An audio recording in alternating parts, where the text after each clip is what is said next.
Hello guys, ang video na to ay para sa nagtanong sa atin kung tanggap ba ang isang balo na isang babae sa Pilipinas, isang Filipina na balo.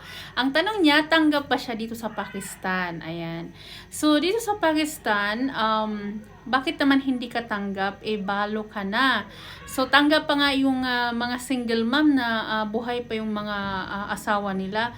How much more ikaw ay balo na. Basta, ang gawin mo lang ay kailangan, nasa sa inyo na yung dalawa. May ano kasi yan dalawang choices na pwede mo siyang i-choice.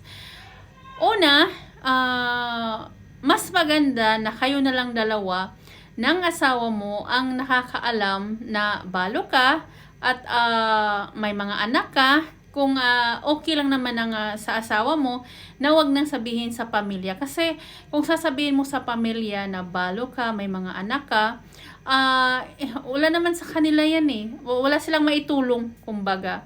But kung gusto mo talaga na isang choices na gusto mo talaga na clear yung damdamin mo, yung talagang gusto mo na clear yung puso mo, na gusto mong malaman nila na ikaw ay balo na, wala namang problema dito yan kasi nga wala ka ng asawa. Sa Islam kasi pag wala ka ng asawa, pwede kang mag-asawa ulit. At especially legal naman yung sayo dahil ikaw ay balo na. So, nasa sayo na yan.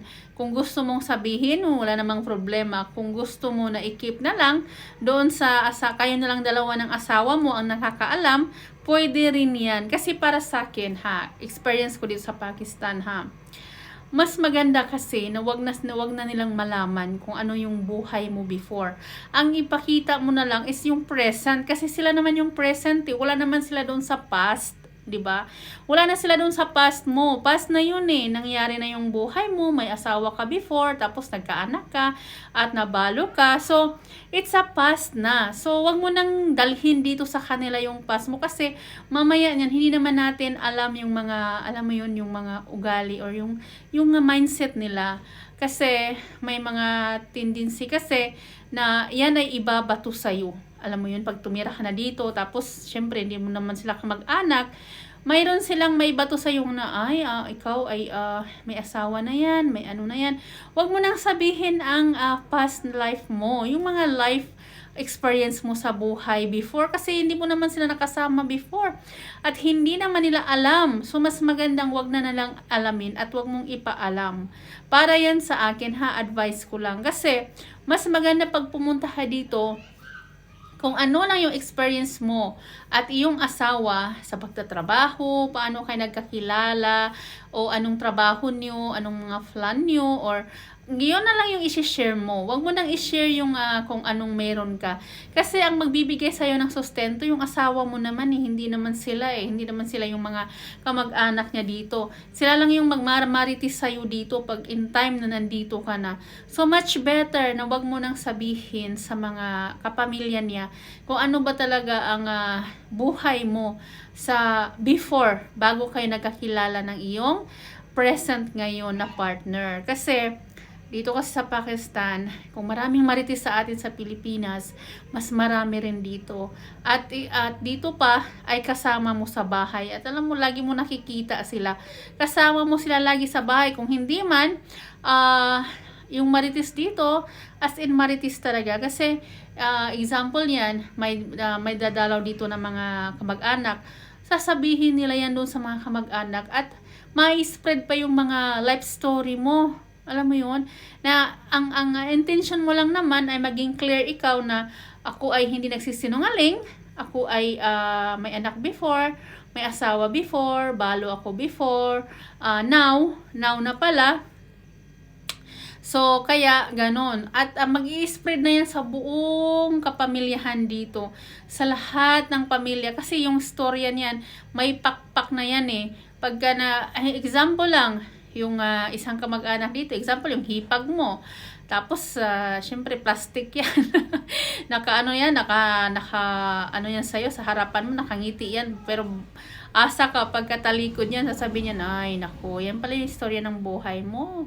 Mamaya niyan, sasabihin niyan sa lahat ng dumalaw dito, yung magiging guest dito sa bahay, naku, yung istorya ng buhay mo ay ma-spread na yan pa. That's why, para sa akin, pagka ganong setup, wag mo nang sabihin. At kung sa tanong mo na kung tanggap ka ba dito, hindi ka ba nila i-discriminate, example sa feelings, sa alam mo yun, pag ano sa'yo, pag-accept sa'yo, syempre, i-accept ka, why not?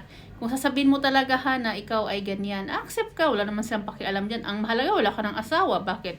Dito naman, nag-aasawa naman sila pagka balo na, pwede naman sila mag-asawa kung gusto nila mag-asawa. But mostly dito, hindi na nag-aasawa yung mga balo, especially kasi napagod na sa asawa nila. But others ay nag-aasawa din.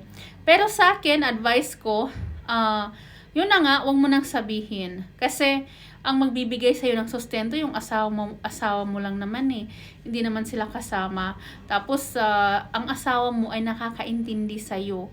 At maganda na rin yan kasi yung istorya ng buhay mo, maano din yan doon sa asawa mo eh.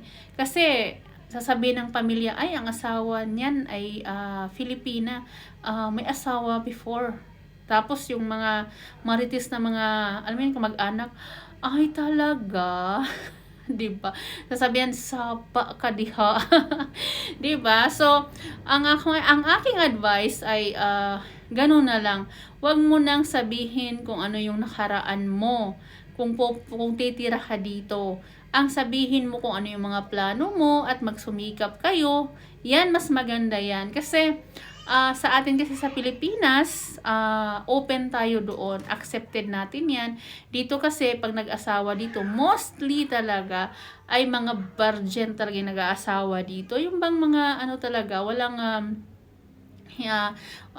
ang nag-aasawa dito ng alam mo yun, yung katulad niyan, yung mga balo, yung mga single mom, ay yung magsisikan wife na. Alam mo yun, mostly sa kanila, napunta sila sa second wife, yung asawahin sila, may first wife, ganyan. So, wala nang maraming salita at magkamag-anak lang naman yun sila. So, mas lahat ng tao, kilala naman yung ganon. So, no big deal sa kanila. So, sa tanong na tanggap ka ba na isa kang balo at may mga anak ka, hindi ka ba discriminate dito? Hindi naman. Pero yung advice ko, for my advice lang, yun, kung gusto mong ganon, kasi binigyan kita ng dalawang choices na kung pwede, gawin mo. Kasi sa nakikita ko dito, mostly talaga, pag meron kang, alam mo yun, yung may past ka, pag yan ay, katulad lang din sa Pilipinas, pag yan ay nakaaway mo or maano mo, yun na nga sasabihin sa lahat ng tao, buti ikaw na intindi, yung asawa mo nakakaintindi, yung biyanan mo nakakaintindi yan. Example, sa biyanan pwede mong sabihin yan, sa biyanan mo lang sabihin, pero wag na sa buong tao sa bahay. Kasi baka gagamitin yan sa'yo para magiging, alam mo yun, magiging marites nila yung kwento ng buhay mo. Kasi sa kanila, mas maganda na plain na wala silang alam kung ano yung buhay mo before. Kasi para sa kanila, pag wala silang alam, silent din yan sila. Pero pag may alam sila sa buhay mo, ang sa akin lang, baka gamitin pa yan na, alam mo yun, alam mo na yung mga pangyayari in the future, baka mag-away kayo, tapos sabihin, ay, hindi ka naman hindi ko, di ba, masasaktan ka lang. But hindi ko naman sinabi na mangyayari. Yung sa atin lang is, yung tulad na nga yung prevention better than cure, o di ba? So kailangan i-prevent mo na lang para wala ka nang iisipin pa in the future na baka ibalik sa iyo or gawin pang bully yung life story mo. So para sa akin, mas maganda, huwag mo nang sabihin dito lang sa akin ha, pero kung gusto mo talaga na maging clear ang puso mo, nasa sayo na yan. So sa lahat ng nagtatanong, kung hindi ba i-discriminate dito, nasa sa inyo yan, ang choice at ang yung decision. Kung feeling mo na pwede yan, sabihin mo. Kung feeling mo naman na wag na, it's up to you na rin. Sana may nasagot ako